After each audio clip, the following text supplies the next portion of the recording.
Subscribe now. Press the bell icon. Never miss an update.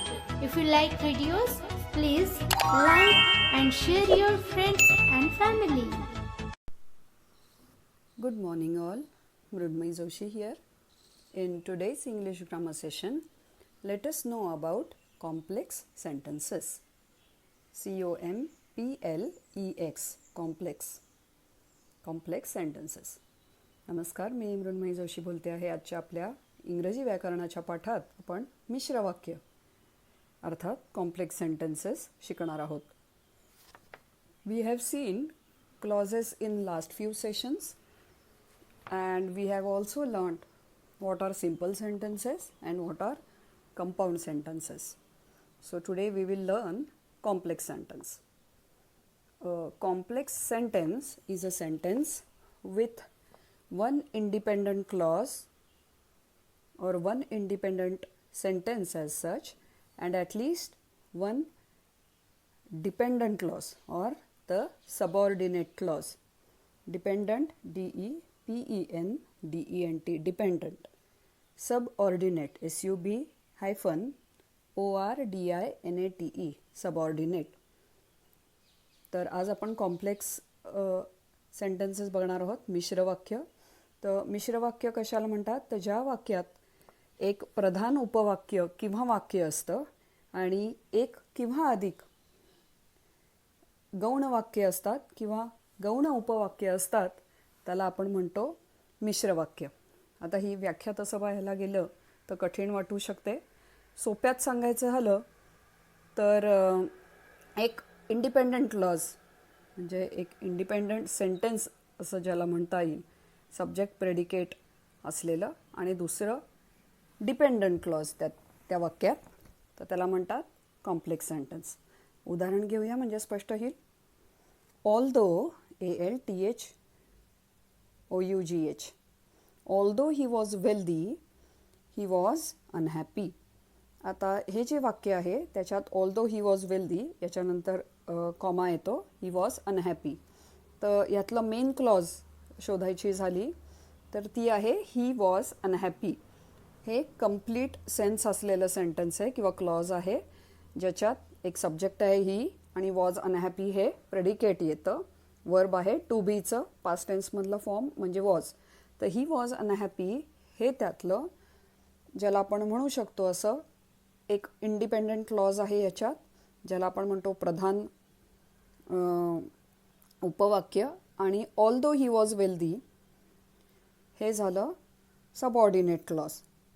तर हे complex sentence काय आहे तर त्यात एक कंप्लीट सेंटेन्स असलेलं, कंप्लीट सेन्स करणारं सब्जेक्ट प्रेडिकेट असलेलं क्लॉज आहे ही वॉज अनहॅपी, आणि दुसरं सबऑर्डिनेट आहे, त्याच्यावर अवलंबून आहे. कारण नुसतं तुम्ही म्हणलात although he was wealthy, although म्हणजे जरी या अर्थाने इथे आहे. ऑल्दो ही वॉज वेल्दी याला स्वतंत्रपणे काही अर्थ नाही, त्यामुळे हे आहे सबऑर्डिनेट क्लॉज. तर एक मेन क्लॉज आणि एक सबऑर्डिनेट क्लॉज, त्यामुळे हे वाक्य आहे कॉम्प्लेक्स, ज्याला आपण म्हणू शकतो मिश्र वाक्य. पुढचं वाक्य बघूयात. She returned the computer, comma, after she noticed it was damaged. आता यात मेन किंवा प्रिन्सिपल क्लॉज ज्याला प्रधान वाक्य म्हणता येईल ते आहे she returned the computer. She returned the computer हे व्यवस्थित अर्थपूर्ण असं एक वाक्य आहे, ज्याच्यात सब्जेक्ट आहे, प्रेडिकेट आहे, वर्ब आहे आणि त्याला स्वतःचा एक अर्थ आहे. After she noticed it was damaged हे स्वतःहून हे वाक्य होऊ शकत नाही, ते पहिल्या प्रधान वाक्यावर अवलंबून आहे, म्हणून हे आहे गौण वाक्य किंवा ज्याला आपण म्हणतोय डिपेंडंट क्लॉज. तर या सेंटेन्समध्ये she return the computer, comma, after she noticed it was damaged हे अख्खं आहे एक कॉम्प्लेक्स सेंटेन्स. आता ह्याच्यात आफ्टर जे आहे ते प्रिपोजिशन म्हणजे संबंध जोडणारं नाऊनशी असं वापरण्यात आलेलं नसून कॉन्जुगेटिंग वर्ड म्हणून वापरलेला आहे. थर्ड सेंटेन्स बघूया. Because I had to catch the train.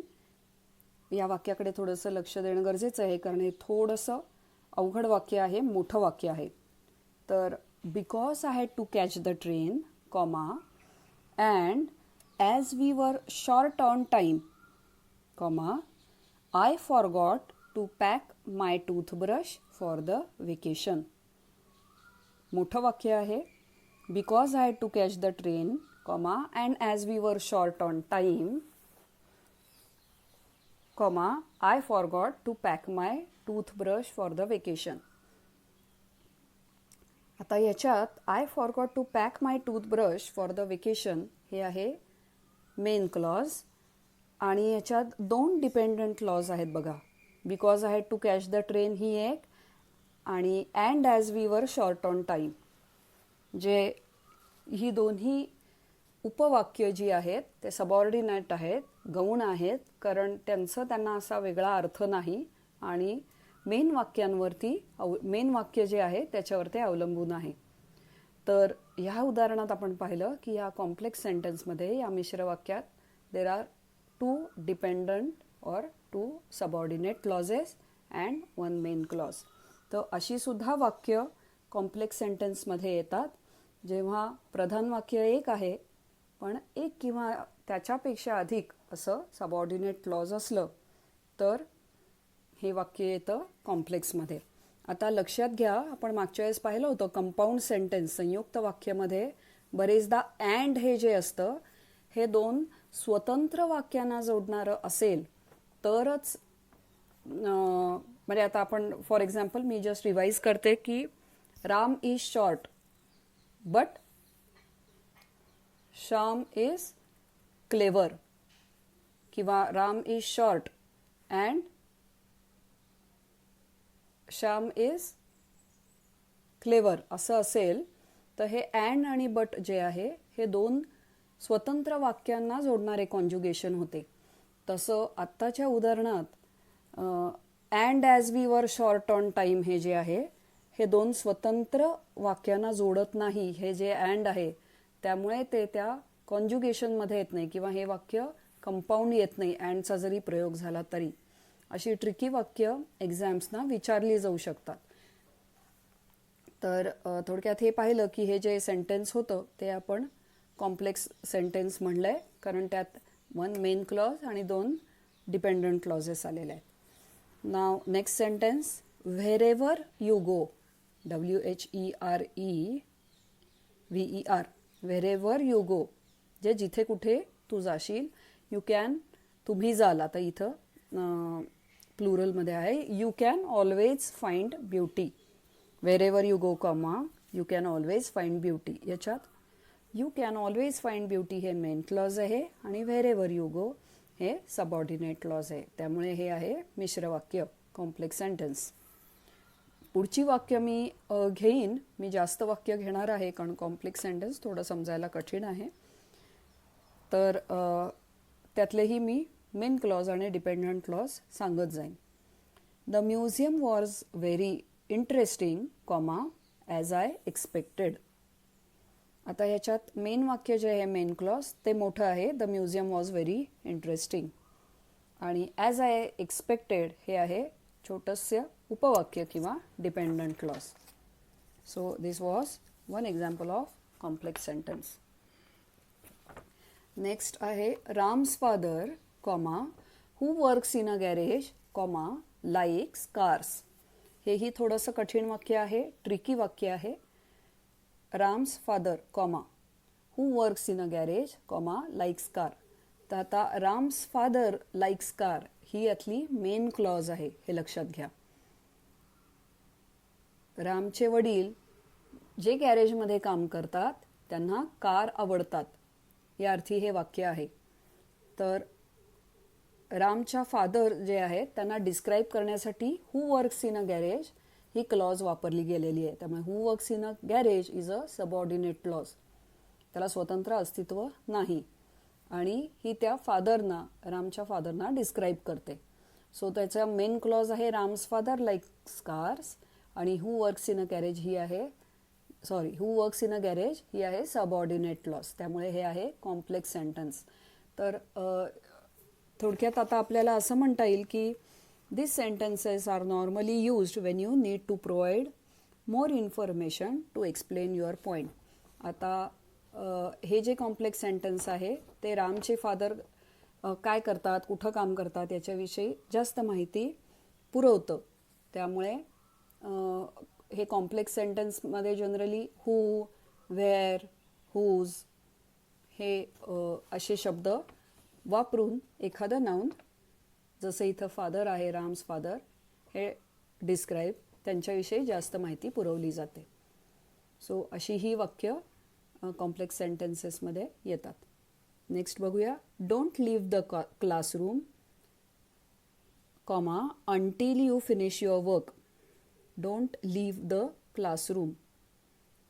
Don't leave the classroom हे आहे मेन क्लॉज आणि अंटिल म्हणजे जोपर्यंत, यू फिनिश युअर वर्क हे आहे subordinate clause. Next sentence. While I was cooking, comma he was still playing games on his computer. याच्यात he was still playing games on his computer हे पूर्ण वाक्य आहे, मेन क्लॉज आहे हे, आणि while I was cooking is the subordinate one. So this is a complex sentence. Next. If the ozone layer collapses, ozone OZONE, ozone हा वायू आहे, तुम्हाला माहिती असेल. तो ओझोनचं आवरण, ओझोन या वायूचं आवरण पृथ्वीभोवती असतं. इफ द ओझोन लेयर कोलॅप्सेस म्हणजे कमी झालं या अर्थाने कोलॅप्सेस. कोलॅप्सचा अर्थ कोसळणे असा आहे, तर इथं कमी झालं या अर्थाने वापरलं आहे. COLLAPSES. If the ozone layer collapses the global warming will come soon. तर यात the global warming will come soon हे आहे मेन क्लॉज, आणि if the ozone layer collapses हे आहे सबऑर्डिनेट क्लॉज. ग्लोबल वॉर्मिंग कधी येणार आहे? If the ozone layer collapses. तर एक घटना कधी घडणार आहे? दुसरी घटना घडून गेल्यानंतर किंवा घडत असताना. त्यामुळे एक मेन वाक्य, एक दुसरं उपवाक्य, यांनी हे मिश्र वाक्य बनलेलं आहे. आता लास्ट उदाहरण बघूया. I saw him going to work, comma when I was going to school. तर I saw him going to work हे main clause, when I was going to school हे subordinate clause. So with this we have seen many examples, nearly 10 examples on complex sentences. We studied complex sentences अर्थात मिश्र वाक्य आज आपण पाहिली in details.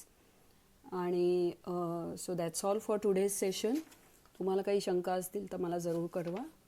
Thank you. धन्यवाद.